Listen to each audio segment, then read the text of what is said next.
হাজোত এটা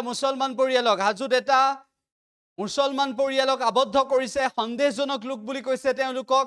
আৰু তাৰ পিছত আবদ্ধ কৰি থৈছে স্থানীয় লোকে আমাৰ হাতত দৃশ্য আহি পৰিছে এটা মুছলমান পৰিয়ালক আবদ্ধ কৰিছে আৰু তাৰ পিছত সেই মুছলমান পৰিয়ালটোক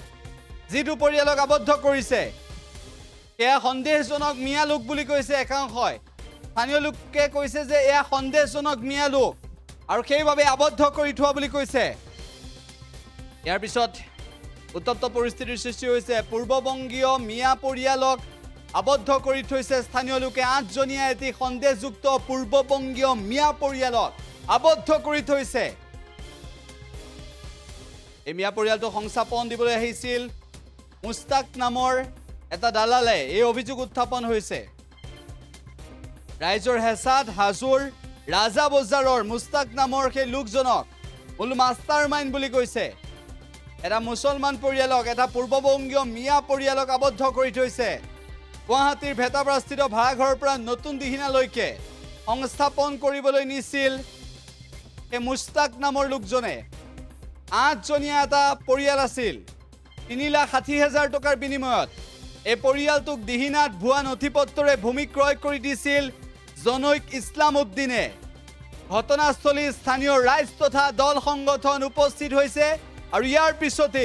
আৰক্ষী উপস্থিত হৈছে সেই স্থানত আৰক্ষীয়ে পৰিস্থিতি নিয়ন্ত্ৰণ কৰিবলৈ চেষ্টা কৰিছে হাজোৰ দিহিনাত এটা মিয়া পৰিয়ালক পূৰ্ববংগীয় মিয়া পৰিয়ালক সংস্থাপন দিবলৈ চেষ্টা কৰিছিল আৰু তাৰ পিছত উত্তপ্ত পৰিস্থিতি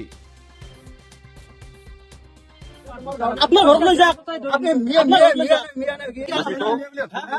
আপনি মিয়া কোন বসেন না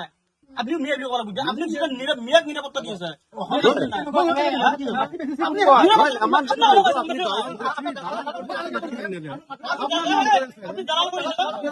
আপনি আমার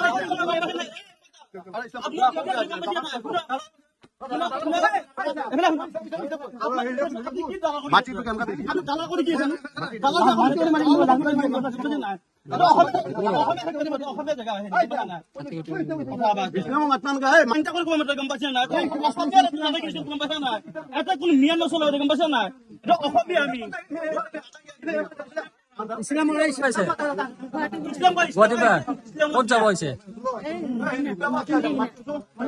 গুৱাহাটী ক'ত আছিলে কোনে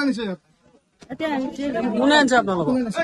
আমাৰ বেটে মাটি কিনছো আমি ক'ত মাটি কিনিছে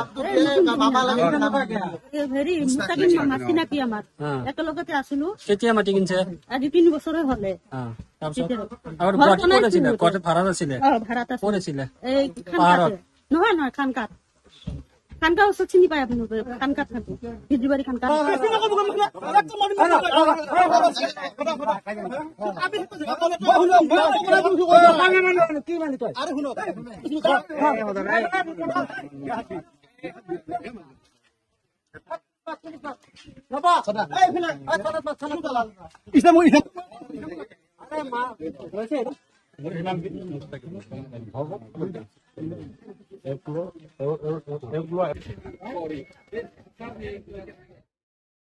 যিকেইটা অসমীয়া আমাৰ নিৰাপত্তা আমাৰ হেৰি পোৱা নাই এটা জেগা পোৱা নাই কিন্তু মানে সন্দেহযোগ্য ধৰ্মান্তৰিত মিয়া বিলাক আহি পেলাই এটা বাসস্থান দিছে এক নম্বৰ ইয়াতে দালাল এটা আৰু ইছলামৰ এটা দালাল ইহঁতৰ কাৰণে আমি তাৰমানে আমাৰ অসমীয়া খিনি মানে হেৰি পোৱা নাই মানুহ নিছে গাড়ী এখন হৈছে ইয়াতে হেৰি টিংপাত বা তৰ্জা বাছা চব আনিছে ইয়াতে ঘৰ বনাব ইয়াতে থৈ দিছে ষ্টক কৰিছে আৰু ইয়াতে দোকান এখন হেৰি কৰিছে ভাড়া কৰিছে ইয়াতে এতিয়া ইয়াৰ নাম মুস্তাক আৰু এটা ইছলাম বোলা সিহঁতে বোলে মাটি বিক্ৰী কৰিছে সিহঁতে মানে আগতে বিক্ৰী কৰিছিলে এতিয়া আহি গৈছে 4 বছৰ পিছত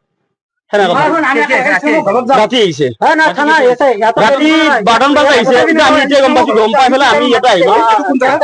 আকাদি ইয়াতে পৰিয়ালটো আছে একেলগে ইয়াতে মানে আমি তদন্ত কৰি পালো মোটামুটি 6-7 জন দল আহিছে 9জন মান আহিছে আবদ্ধ কৰি ৰাখিছে আৰু আমাৰ যি দালালগিৰি কৰে সেইটো পৰা হেৰি কৰিছো আমি ইয়াতে আমি তদন্ত কৰা হ'ব ইয়াতে কেনেকৈ আনিছে ইয়াৰ নাম মুস্তাক আৰু যিজন আছিল মাটি বিক্ৰী কৰা মানুহ তেখেতে আছিল ইছলাম সিহঁতৰ তদন্ততে সিহঁতৰ হেৰিতে আহিছে আচলতে আমি আজি ৰাতিপুৱাই আমাৰ মন কি বাত অনুষ্ঠান আছিল মন কি বাত অনুষ্ঠানত থাকিলো তাৰ পিছত খবৰ পালো যে ৰাতিপুৱাই ইয়াতে এটা কৰবাৰ পৰা উচ্ছেদিত পৰিয়াল আমাৰ এই অঞ্চলত আহিছে, মানে দিহিনা বুলি কয়, আমাৰ একাধিক ওচৰতে লাগি আছে দিহিনাত আহা বুলি খবৰ পালো। তাৰপিছত দিহিনা ৰাইজে তাৰ পৰা খেদি দিছে, দিহিনা ৰাইজে খেদি দি পেলাই তাৰপিছত আমি খবৰ পালো যে একাধিত আহি পেলাই একাধি বজাৰৰ ওচৰত থকা বুলি। তাৰপিছত আমি ইয়াতে আহিলো, তেওঁলোকৰ লগত কথা বতৰা পাতিলো, তেখেতসকলৰ আধাৰ কাৰ্ড সমূহ ললো। কিছুমানৰ এড্ৰেছ গুৱাহাটীত আছে, কিছুমানৰ এড্ৰেছ আছে বৰপেটাৰ ফালে, চেঙা বহৰীৰ ফালে। তেওঁলোকক কিয় আহিছে ইয়াত সুধিলো, তাৰপিছত তেওঁলোকে ক'লে এজন মানে আমাৰ কৈছে মুস্তাকিন নামৰ মানুহে, তেওঁলোকৰ চিনাকি বোলে, তেওঁলোকে আনিছিলে ইয়াতে। আৰু আমাৰ ইছলাম বুলি যিটো ল'ৰা, তেওঁৰ কিন্তু পৈতৃক সম্পত্তি, তেওঁ বিপদত পৰি কিনে তেওঁ 2 কঠা মাটি বিক্ৰী কৰা বুলি কৈছে। 2 বছৰ আগতে মাটিটো কিনা বুলি কৈছিলে এওঁলোকে, কিন্তু এই চিটুৱেশ্যনত আহিছে অহাৰ কাৰণে আজি দিহিনা ৰাইজে খেদি দিলে। এতিয়া আমাৰ ইয়াত যেতিয়া আহি ৰখিছে, ইয়াত আমি ইয়াৰ পৰাই তেওঁলোকক ইয়াৰ পৰা যাতে গুচি যায় তাৰ কাৰণে এতিয়া আমি উচ্ছেদিত বুলি সন্দেহ কৰিছো, কিন্তু তেওঁলোকে নহয় বুলি কৈছে। তেওঁলোকে আবদ্ধ কৰা হৈছে নিশ্চয়। এওঁলোকৰ ব্যক্তিজনৰ এনে আধাৰ কাৰ্ডৰ এড্ৰেছটো গুৱাহাটী ভেটাপাৰাত আছে, কিন্তু সুধিলো তেওঁ চেঙা বহৰীৰ বুলি কৈছে। এজন ব্যক্তিক আবদ্ধ কৰা হৈছে। এজন ইয়াতে আবদ্ধ কৰিছে,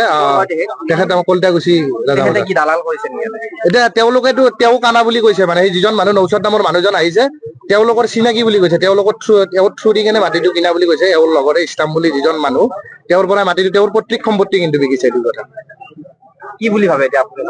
নাই, যদি এওঁলোক য'ৰ পৰা আহিছে তোকে যাব লাগে আৰু চিধা কথা। আৰু ইয়াত এনেই জাগা নাই, আমাৰ জাগা কমি গৈছে, ইয়াৰ পৰা যাব লাগে। এইটো আমাৰ এইখিনি একাধি হয়, কিন্তু তেওঁলোক আহিছিল দিহিনাত, আমি ইয়াতে মানে আবদ্ধ কৰা